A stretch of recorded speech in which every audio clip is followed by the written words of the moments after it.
පියවර සනින් රැගෙන ඉන්නවා. Yes, we are witnessing දර්ශන වලින් දැක ගන්නට පුළුවන් ප්‍රජාතන්ත්‍රවාදී එක්සත් ජාතික පෙරමුණ නියෝජනය කරමින් ගම්පොඩි ප්‍රසන්න සුරංජීව අනෝජ් ද සිල්වා නාම යෝජනා පත්‍ර බාර දීම සඳහා මැතිවරණ කොමිසම ඉදිරියට පැමිණෙන ආකාරය ඔබට දර්ශනවාදී එක්සත් ජාතික පෙරමුණ නියෝජනය කරමින් මෙවර ජනාධිපතිවරණය සඳහා නාම යෝජනා බාර දීමට සූදානම්.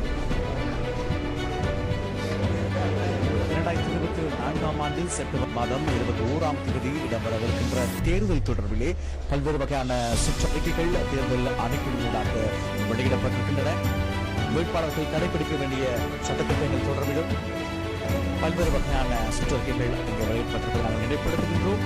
விசேடமாக 1 மில்லியன் மக்கள் இம்முறை புதிதாக வாக்களிப்பதற்கு தகுதி பெற்றிருக்கின்றார்கள்.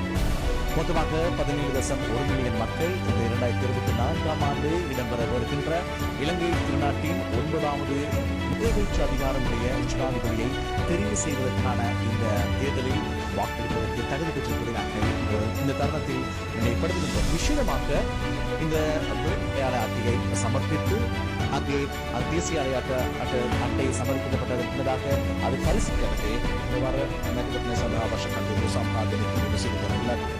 ඒ වගේම මේ වෙද්දී මැතිවරණ කොමිෂන් සභාව විසින් විශේෂයෙන්ම පිළිසීම සඳහා ඉඩකඩ ලබා දීම සඳහා සීමාවන් මැදදී නොමැතිව නාම යෝජනා පත්‍ර වාර දීමේ කටයුතු මේ වන විට සිදු වෙමින් පවතිනවා. තවත් අපේක්ෂකයන් පැමිණීමට නියමිතව තිබෙනවා. ඒ වගේම තවත් මිනිත්තු 40ක පමණ කාලයක් ඉතිරිව තිබෙනවා. 11 වෙනිදා අපේක්ෂකයන්ට තමන්ගේ නාම යෝජනා පත්‍ර මැතිවරණ කොමිසමට බාර දීමට ඉඩකඩ පවතිනවා. இப்பொழுது நாங்கள் பார்க்கின்ற பொழுது சராசரியாக 40 நிமிடங்கள் இருக்கின்றன வேட்புமனுக்களை கையளிப்பதற்காக.